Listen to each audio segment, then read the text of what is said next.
नमस्कार दोस्तों, बहुत बहुत स्वागत है आपका आज की बात में, भोर की बात में। तो शुरू करते हैं आज की बात, भोर की बात। खबरें देख लेते हैं आज खबरें। आज तो खबरें छपी हैं सिर्फ राज्यसभा चुनाव के बारे में और भाजपा की जीत के बारे में। भाजपा ने अप्रत्याशित रूप से हिमाचल प्रदेश का एक सीट का चुनाव जीत लिया और यूपी में भी उसके 8 उम्मीदवार जीत गए। समाजवादी पार्टी का एक उम्मीदवार हार गया। तो उसके बीजेपी के 8 उम्मीदवार जीते और समाजवादी पार्टी के 8 विधायक जो है टूटे, तो वो चले गए भाजपा में। और इसकी वजह से जो है 2 ही सीट जीत पाई समाजवादी पार्टी उत्तर प्रदेश में। उसका तीसरा उम्मीदवार आलोक रंजन, जो पूर्व मुख्य सचिव और नौकरशाह उत्तर प्रदेश के वरिष्ठ नौकरशाह हैं, वो नहीं जीत पाए। उन्हें महज 19 वोट मिले। तो उसी में सारा आज छपा हुआ है। तो देखिए, भाजपा के ठाठ जीते 8, ये नवभारत टाइम्स की हेडलाइन है। और जागरण की हेडलाइन देख लेते हैं क्या है। सपा बसपा में सेंध, भाजपा के प्रत्याशी जीते। तो ये भी हेडलाइन जागरण की है। आपको मालूम होगा कि बसपा के जो विधायक हैं बलिया से, उमाशंकर सिंह, तो उन्होंने भी जो है भाजपा के यानी एनडीए के पक्ष में वोट कर दिया। माना ये जा रहा था कि जब वो एनडीए किसी के साथ नहीं गई बहुजन समाज पार्टी, तो इस बार वो निगाहें टिकी हुई थी कि वो कहाँ वोट देंगे। बसपा के इकलौते विधायक उमाशंकर जी, तो उन्होंने एनडीए को वोट दे दिया। और इस तरह से समाजवादी पार्टी के इन आरोपों की पुष्टि कर दी कि जो है बी टीम है। पुष्टि मतलब समाजवादी पार्टी को मौका दे दिया ये और कहने का पुरजोर तरीके से कि बीएसपी जो है वो बी टीम है भारतीय जनता पार्टी की। अब इसके अमर उजाला में भी देखिए छपा है, सपा के 7 विधायकों को वोट झटक, भाजपा ने 8वां प्रत्याशी भी जिताया। तो एक प्रत्याशी ने जो है वोट नहीं दिया, महाराजी देवी ने, महाराजी प्रजापति ने, जो गायत्री प्रजापति की वाइफ है, गायत्री जेल में है, तो इस वजह से है। और सपा को झटका तब लगा जब मनोज पांडे, जो उसके एक कद्दावर नेता हैं, ब्राह्मण चेहरा थे, उनको वो जो है उन्होंने चीफ विप से इस्तीफा दे दिया विधानसभा में। विधानसभा की जो विधानमंडल दल थी समाजवादी पार्टी की, तो उससे उन्होंने इस्तीफा दे दिया। तो क्रॉस वोटिंग के चलते भाजपा ने 8 और समाजवादी पार्टी ने 2 सीट जीती। और उधर आपके हिमाचल प्रदेश में अभिषेक मनु सिंह भी हार गए। पहले वोटिंग में 34-34 बराबर हुआ, फिर पर्ची डाली गई, पर्ची में जो है बीजेपी कैंडिडेट जीत गए। तो उधर कर्नाटक में हालांकि कांग्रेस ने 3 सीटें जीती, तो 1 सीट वहां पर एनडीए को मिली। तो कुल मिला के 15 सीटों का चुनाव था। 15 सीटों में 8 और एक 9 और एक 10 सीटें भाजपा ने जीती और कांग्रेस ने 3 और समाजवादी पार्टी ने 2। अब उत्तर प्रदेश से जो भाजपा के लोग जीते हैं उनका नाम है आरपीएन सिंह, अमरपाल मौर्य, तेजवीर सिंह, नवीन जैन, साधना सिंह, डॉक्टर सुधांशु त्रिवेदी, डॉक्टर संगीता बलवंत और डॉक्टर संजय सेठ। डॉक्टर संजय सेठ जो है वो बहुत बड़े बिल्डर हैं यहाँ पर लखनऊ में, और नाम के ही सेठ नहीं है, काम के भी सेठ है। तो खैर, पिछली बार भी राज्यसभा में थे और इस बार भी राज्यसभा जा रहे हैं। चलिए, सभी जीतने वालों को बधाई यूपी न्यूज़ 9 की तरफ से। और समाजवादी पार्टी से जय अमिताभ बच्चन और रामजी लाल सुमन, इनको प्रथम वरीयता के वोट दिए गए थे। 41 वोट जया बच्चन को आवंटित किए गए थे प्रथम वरीयता के, और रामजी लाल सुमन को जो है 40 वोट किए थे। और सबसे ज़्यादा वोट भी जो है वो जया बच्चन को ही मिले हैं। जया बच्चन को कुल 41 वोट मिले हैं, ये सबसे ज़्यादा है। मतलब किसी भारतीय जनता पार्टी के कैंडिडेट को भी इतने ज़्यादा वोट नहीं मिले हैं। वहाँ पर जो सबसे ज़्यादा वोट मिले हैं सुधांशु त्रिवेदी और 1-2 लोग और, उनको 38 वोट मिले हैं। तो सुभाषपा के भी एक विधायक ने जो है वो समाजवादी पार्टी को वोट कर दिया है, ये भी एक खबर है इसमें। और कुल जो है 294 वैध मत मिले हैं भाजपा को, जिसमें 252 बीजेपी के थे, अपना दल के 13, निषाद के 6, रालोद के 9, जनसत्ता लोकतांत्रिक यानी राजा भैया के 2 विधायक भी भाजपा को वोट दिया। और एक विधायक, अब भाजपा के 6 विधायक थे, उसमें से एक विधायक अब्बास अंसारी जेल में बंद थे और वो मतदान करने नहीं आए। एक विधायक जगदीश नारायण राय ने समाजवादी पार्टी के पक्ष में मतदान किया। इस तरह से भाजपा के 4 विधायकों ने भाजपा को वोट दिया। एक पाला बदल गया, भाजपा से पाला बदल गया। हालांकि हम मतदान के एक दिन पहले यानी परसों शाम को मैं लोकभवन गया था, तो वहाँ पर मेरे सामने ही भाजपा के राष्ट्रीय अध्यक्ष ओम प्रकाश राजभर आए थे और उन्होंने जो है वहाँ दिखाया मीडिया को मौजूद कि देखिए मेरे साथ तो हमारे साथ 5 लोग आए हुए हैं और एक नहीं थे उनके साथ। अब उसमें वो ये जगदीश नारायण राय थे या नहीं थे मुझे नहीं कह सकते, लेकिन अपने 4 विधायकों के साथ वो मौजूद थे। तो ये है 399 विधायकों को मतदान करना था। सपा के 2 और भाजपा के 1 विधायक जेल में थे और 1 विधायक ने मतदान नहीं किया, महाराजी देवी ने। तो कुल 395 वोट पड़े।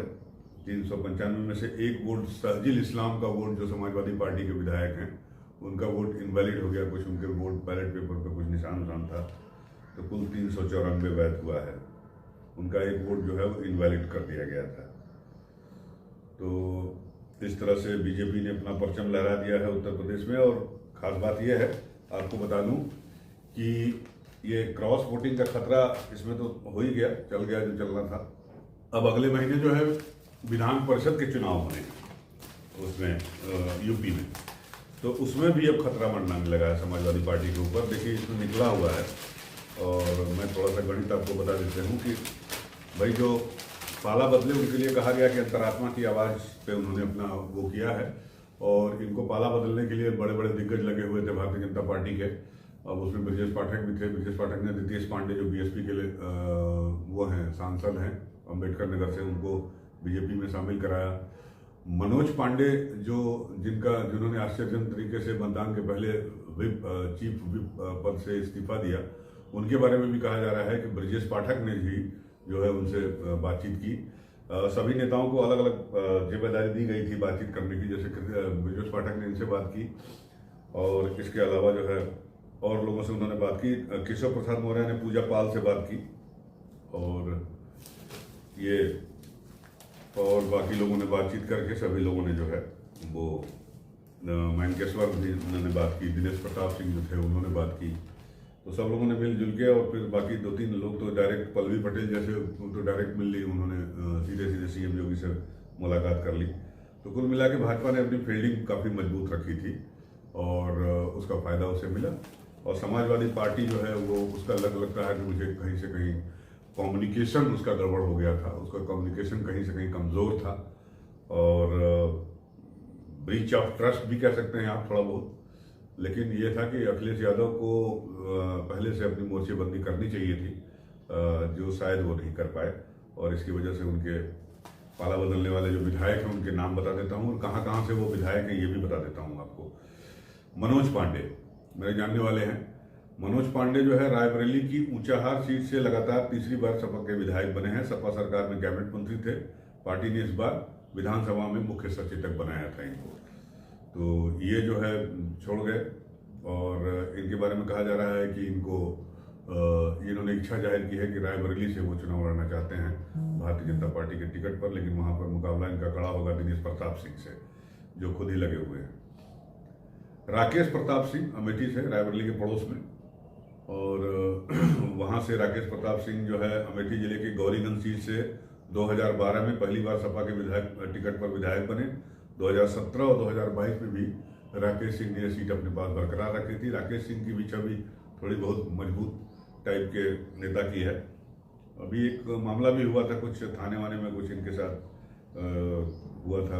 अब उस पर क्या हुआ ये मुझे नहीं पता, लेकिन इनसे भी मेरी मुलाकात है। तो ये दूसरे शख्स है जो भाजपा का दामन इन्होंने थामा है। तीसरी है पूजा पाल।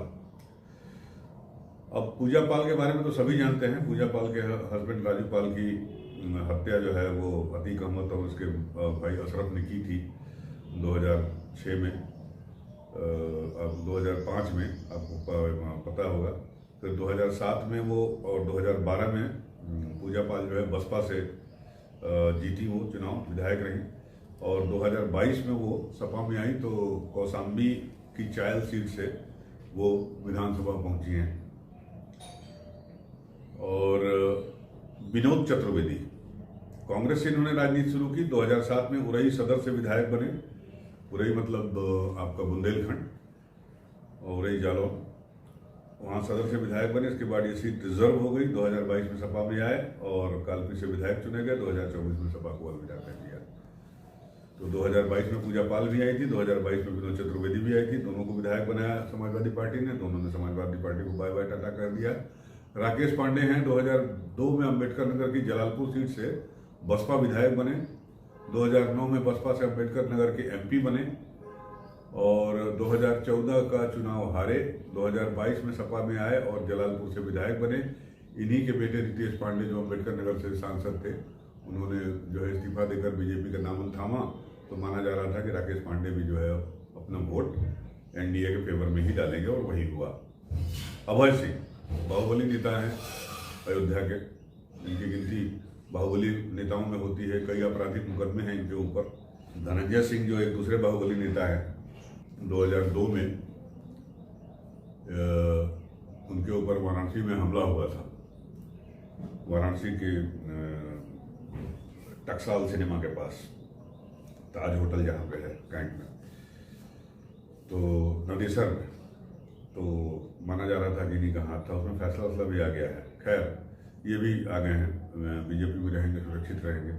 आशुतोष मौर्य बदायूं की बिसौली सीट से 2012 में पहली बार सपा के टिकट पर विधायक बने। 17 में हार गए थे। 22 में फिर बिसौली सीट से जीते, विधानसभा पहुंचे और अब जो है उन्होंने बीजेपी का दामन थाम लिया, या जो कहें एनडीए में शामिल हो गए।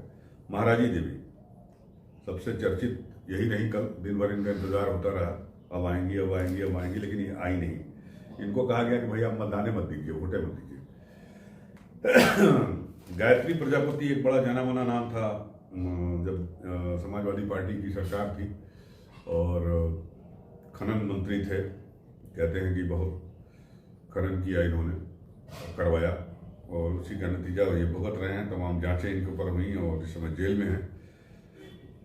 तो इनकी पत्नी को अपना रिश्ता निभाते हुए समाजवादी पार्टी ने टिकट दिया था और ये विधायक बनी थी। लेकिन मुझे लगता है कि अपने पति की सुरक्षा के लिए और फ्यूचर उनका थोड़ा बहुत ठीक करने के लिए जो है इन्होंने ऐसा कदम उठाया है। तो ये भी वहाँ चली गई, इन्होंने भी एनडीए में वोट दिया। बहरहाल जो भी हो, जीत जीत होती है और जंग और मोहब्बत में सब कुछ जायज़ है, ऐसा कहा जाता है।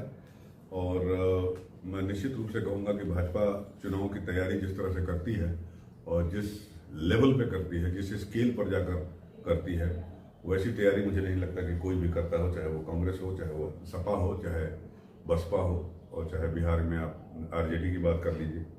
तो इन लोगों को सीखना चाहिए कि किस तरह से जो है वो चुनाव मैनेजमेंट कैसे होता है, इलेक्शन मैनेजमेंट कैसे होता है। अभी आप इसकी बानगी आप देखिएगा, अभी जो लोकसभा के चुनाव होने जा रहे हैं इसमें भी आपको दिखाई देगा। तो देखते जाइए बस। अब थोड़ा बहुत इसमें लिखा हुआ है, समाजवादी पार्टी संवाद और प्रबंधन के खेल में सपा फेल, मैनेजमेंट और कम्युनिकेशन दोनों। निश्चित रूप से हुआ होगा, तभी तो अब होगा। जैसे कहा जा रहा है कि पल्लवी अखिलेश और पल्लवी पटेल से बात। इसमें पल्लवी पटेल का नाम नहीं दिया था। ये जो मैंने नाम पढ़ा 4-4-8 नाम, उसमें पल्लवी पटेल भी हैं। और पल्लवी पटेल से जो है हॉट टॉक हो गई अखिलेश यादव की। बताया जाता है कि सुबह अखिलेश यादव ने उनसे फ़ोन पे बात की और बाद में वो जो है उनसे तीखी तकरार हो गई और जिसका नतीजा वो चली गई। गुस्सा हुई थी लेकिन फिर आई वो और उन्होंने वोट दिया, तो उसके सपा के उम्मीदवार के पक्ष में वोट दिया उन्होंने। मुझे लगा कि मैंने गलत पढ़ लिया, पूजा पाल का पढ़ लिया था मैंने।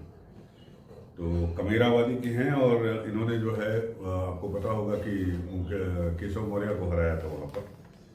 और इन्होंने कहा, इनका इंतजार हो रहा था काफ़ी बेसब्री से। ये खबर लीक हो गई थी कि इनसे हॉट टॉक हुई है अखिलेश यादव की, लेकिन जब वहाँ मीडिया ने जो वोट देने आई और बातचीत हुई तो उन्होंने कहा कि अखिलेश जी बड़े हैं, उन पर हमारा हक है और हक लेने के लिए हम लड़ाई कर सकते हैं।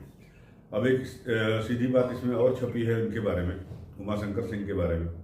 जो बीएसपी के विधायक हैं और बसपा के विधानमंडल दल के नेता हैं। तो इनसे पूछा गया कि भाई राज्यसभा चुनाव में आपने भाजपा को वोट क्यों दिया, तो इन्होंने कहा कि मैंने भाजपा को वोट नहीं दिया, संजय सेठ को वोट दिया है। और दूसरी बात इन्होंने कही कि मेरे से तो कोई वोट मांगने आया नहीं, तो नहीं मांगने आया तो जिसको मेरा मन किया मैंने उसको दे दिया। तो संजय सेठ भी व्यापारी हैं और उमाशंकर सिंह भी एक बड़े बिजनेसमैन हैं। इनकी अपनी एक बड़ी कंपनी है, कंस्ट्रक्शन कंपनी है, तो बड़े बड़े सड़क वड़क निर्माण करते हैं। तो बिजनेसमैन मिल गए आपस में। संजय सेठ को दिया गया वोट, क्या भाजपा को नहीं गया? संजय सेठ व्यवसायी हैं, वो मेरे मित्र हैं और उन्होंने मुझसे 10 बार वोट मांगा, किसी और ने वोट मांगा ही नहीं। अगर कोई मांगता तो विचार करता, बात सही भी है। कोई मांगा नहीं तो क्या करें, बिना मांगे तो अम्मा भी दूध नहीं पिलाती बच्चे को। ये आपका व्यक्तिगत निर्णय था या पार्टी का? ये मेरा व्यक्तिगत निर्णय था, हम दोनों अच्छे मित्र हैं। इसके लिए क्या पार्टी प्रमुख मायावती से कोई राय मशवरा किया था? हाँ, मेरी उनसे बात हुई थी। उन्होंने कहा था कि जो वोट मांग रहा है उसे ही देना चाहिए और जो सही लगे वो निर्णय लो। मायावती ने इनके ऊपर छोड़ दिया था कि आपको जो अच्छा लगे, जो ठीक लगे वो करिए। तो आखिरी सवाल और इम्पोर्टेंट सवाल इनसे पूछ लिया पत्रकार ने, दीप सिंह के नाम से ये इंटरव्यू छपा है कि भाजपा में जाने का इरादा तो नहीं है। नहीं, मैं कमजोर नहीं, क्षेत्र की जनता के लिए काम किया है, उस पर भरोसा है, ऐसे में किसी सहारे की जरूरत नहीं है। अभी तो मना कर रहे हैं, लेकिन देखिए आगे क्या करते हैं। तो ये है, यही खबरें जो हैं पूरे अखबारों में छपी हैं। और अब आते हैं अगले महीने होने वाले चुनाव पर। अगले महीने फिर से विधान परिषद के चुनाव होने जा रहे हैं और फिर से विधायकों के अंतरात्मा की आवाज की परीक्षा की जाएगी। अब अगले महीने जो है विधान परिषद की 13 सीट के लिए 5 मार्च से नामांकन शुरू हो जाएंगे और 10 सीटें भाजपा गठबंधन और 3 सीटें सपा के खाते में आनी है। 13 सीटों के लिए है। 13 सीटों में 10 सीटें ठीक उसी प्रकार से जैसे ये राज्यसभा में था, 7 सीटें बीजेपी के थी और 3 सीटें सपा के लिए थी, लेकिन 8 बीजेपी की थी और 2 सपा की थी। और इसमें जो है 13 बीजेपी की सीट होगी और 3 सीटों पर सपा अपनी दावेदारी तय करेगी या उसके खाते में आएगी। जब 10 दिन 13 सीटें हैं विधानसभा की, विधान परिषद की, माफ कीजिएगा। लेकिन ठीक इसी तरह जैसे राज्यसभा का चुनाव हुआ और इसमें किसी ने एक्स्ट्रा कैंडिडेट उतार दिया, जैसे बीजेपी ने उतार दिया या फिर समाजवादी पार्टी ने उतार दिया, तो फिर विधायकों के अंतरात्मा की आवाज़ जो है वो खुद बुलाने लगेगी। और किधर जाएंगे वो आप तो जानते ही, समझ गए होंगे मेरा इशारा। तो चुनाव जो है वो 21 मार्च को होगा। जो 13 सीटें खाली हो रही हैं उसमें 10 भाजपा की हैं, एक अपना दल एस या प्रिया पटेल वाली, एक समाजवादी पार्टी और बसपा की है। तो बसपा को तो एक भी सीट इस बार नहीं मिलेगी क्योंकि उसके विधान परिषद में कोई नहीं है, वो खाली हो जाएगी। विधानसभा में इस समय 399 सदस्य हैं। 399 में 3 तो जेल में हैं, आपके रमाकांत यादव और मऊ से अब्बास अंसारी और इरफान सोलंकी कानपुर से समाजवादी पार्टी के, अब्बास अंसारी सुभाष पार्टी हैं। तो अगर इनको अदालत से परमिशन मिल गई वोट देने की तब तो ये आएंगे, तब तो 399 वोट पड़ेंगे और नहीं तो 3 तो ये कम हो जाएंगे आपके। अच्छा, 399 में जो 396 हो जाएंगे। और एक सीट जीतने के लिए 399 के आंकड़े के हिसाब से 29 वोट की जरूरत है। एनडीए के पास जनसत्ता दल यानी रघुराज प्रताप सिंह राजा भैया के समर्थन के बाद 288 विधायक हैं। तो यानी 10 सीटों के लिए उसे 290 वोट की जरूरत पड़ेगी। तो 290 में 288 ऑलरेडी उसके पास हैं, बाकी समाजवादी पार्टी के कुछ चले गए। तो इस हिसाब से वो 10 सीटें आसानी से निकाल लेगी।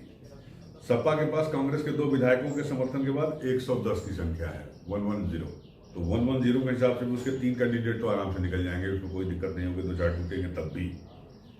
और चौथी सीट के लिए दावेदारी के लिए उसके पास 23 वोट बचेंगे। अगर ये 23 वोट इंटैक्ट रहते हैं समाजवादी पार्टी के पास विधान परिषद के चुनाव में भी, तो उसे अपना अगला उम्मीदवार या चौथा उम्मीदवार जिताने के लिए महज 6 वोट चाहिए होंगे। तो अब खेल होगा इसमें। तो राज्यसभा में जिस तरह से क्रॉस वोटिंग हुई है उसने परिषद के खेल में भी खेल की आशंका बढ़ा दी है। सपा के 8 विधायक खुलकर भाजपा के पक्ष में खड़े हो गए, 1 का वोट इनवैलिड हो गया, 2 विधायक जेल में हैं, जमानत मिलने पर भी मतदान का हिस्सा बन पाएगा। यानी सपा गठबंधन के पास अब व्यावहारिक तौर पर 99 वोट बचे हैं 110 में से। 8 निकल गए बीजेपी में, एनडीए में और 3 जेल में, तो 99 बचे। तब भी उसकी तीसरी सीट पर कोई खतरा नहीं होगा क्योंकि 29 वोट ही तो आराम से वो निकालेंगे। और उसके पास जो है अब बचे रहेंगे विधायक। अब भाजपा ने 11वां या सपा ने चौथा उम्मीदवार उतार दिया तो जरूर मामला खेल होगा। राज्यसभा की तरह विधान परिषद चुनाव में भी पार्टी एजेंट को अपना वोट दिखाने की बाध्यता नहीं है, इसलिए यहाँ क्रॉस वोटिंग करने वालों को चिन्हित करना आसान नहीं होगा। ऐसे में अतिरिक्त उम्मीदवार आने पर सेंधमारी का खतरा पक्ष और विपक्ष दोनों की ओर रहेगा। तो भाजपा और रालोद के टिकट पर सपा ने जो चेहरे जीते हैं उनके पास निष्ठा दिखाने का विकल्प बेहतर हो जाएगा। वहीं ओपन बैलेट में विपक्ष में सेंध लगाने वाली भाजपा सीक्रेट बैलेट में और संभावना ताजा रहेगी। अब ये भी देखना होगा कि मतदान ओपन बैलेट से होता है या सीक्रेट बैलेट से, तो ये भी खेला होने वाला है। अब देखिए क्या होता है, वो तो 21 मार्च को चुनाव पर उसके पहले पता चलेगा, अभी समय है। बहरहाल किसने क्या कहा ये भी आपको सुनवा देते हैं। भूपेंद्र चौधरी हमारे जो प्रदेश अध्यक्ष हैं बीजेपी के, ये जीत जनप्रतिनिधियों के प्रधानमंत्री नरेंद्र मोदी पर अटूट विश्वास का प्रमाण है, विजेताओं को हार्दिक बधाई। अनुप्रिया पटेल ने क्या कहा, असली पीडीए एनडीए है, ये जीत पीएम मोदी और सीएम योगी की जन कल्याणकारी नीतियों की जीत है। डिम्पल यादव जो सपा सांसद हैं और अखिलेश यादव की पत्नी हैं, उन्होंने भी कहा कि ऐसे लोग जिनके पास कोई मान मर्यादा और आदर्श नहीं है वे समय के चक्र और जनता के फैसले का इंतजार करें। राजा भैया ने क्या कहा, इनसे दोनों आदमी मिले थे, समाजवादी पार्टी के नरेश उत्तम जो प्रदेश अध्यक्ष हैं वो भी गए थे मिलने, और सुभाषपा के राष्ट्रीय अध्यक्ष ओम प्रकाश राजभर भी मिलने गए थे, और बीजेपी के प्रदेश अध्यक्ष भूपेंद्र चौधरी भी मिलने गए थे। तो आखिरी समय तक इनका बड़ा वो चल रहा था, डोलडम की किस तरफ जाएंगी ये। बहरहाल आखिर में इन्होंने एनडीए को वोट दिया और कहा है कि राज्यसभा चुनाव में वेलकम चेंज हुआ है, मैंने भाजपा को वोट दिया है और मुझे किसी ने कोई पैकेज नहीं दिया, मुझे चवन्नी तक नहीं मिली है, तो ये कहा। और इस तरह से ये राज्यसभा का चुनाव संपन्न हो गया। आपको पता ही है कि वहाँ हिमाचल में भी जीत गई भाजपा और कर्नाटक में भी एक सीट मिली है उसको। अब क्रॉस वोटिंग करने वालों पर क्या होगा, तो अखिलेश ने का बयान छपा है कि क्रॉस वोटिंग करने वालों पर कार्रवाई होगी, लेकिन अब क्या कार्रवाई करेगा, बहुत करेगा, पार्टी से बाहर करेगा, इससे ज़्यादा क्या करेगा। उनका बयान छपा है। अखिलेश यादव ने कहा है कि पार्टी के खिलाफ वोट करने वालों पर कार्रवाई निश्चित होगी, क्योंकि पार्टी के सभी साथियों का मानना है कि ऐसे लोगों को दूर कर दीजिए जिन परिस्थितियों में चुनाव हो रहा है। हर एक के पास साहस नहीं होता कि सरकार के खिलाफ खड़ा हो जाए।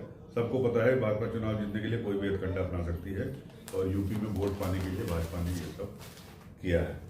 बहरहाल जो जीता वही सिकंदर, भाजपा जीती है, इसमें कोई शक नहीं है। भाजपा का मैनेजमेंट समाजवादी पार्टी से बेहतर था, इसमें भी कोई शक नहीं है। भाजपा ने अपनी पूरी तैयारी कर ली थी अंदर, इसमें भी कोई शक नहीं है। लिहाजा अखिलेश यादव को सोचना होगा कि आगे के चुनाव में, जैसे विधान परिषद का चुनाव जिसका चर्चा मैंने की, उसमें उसके विधायक न टूटे, उसकी कवायद अभी से शुरू कर देनी चाहिए। किस तरह से चुनाव लड़ना है, कैसे क्या करना है, इसके बारे में ठोस रणनीति बनानी चाहिए। देखना होगा, बड़ा दिलचस्प विधान परिषद के चुनाव में क्या होता है। हम आप तक खबर पहुंचाते रहेंगे, आप भी हमारे साथ बने रहिए। आज की बात यही समाप्त करता हूं, मिलता हूं आपसे अगले वीडियो में अगले स्टोरीज के साथ अपने चैनल पर। तब तक के लिए नमस्कार।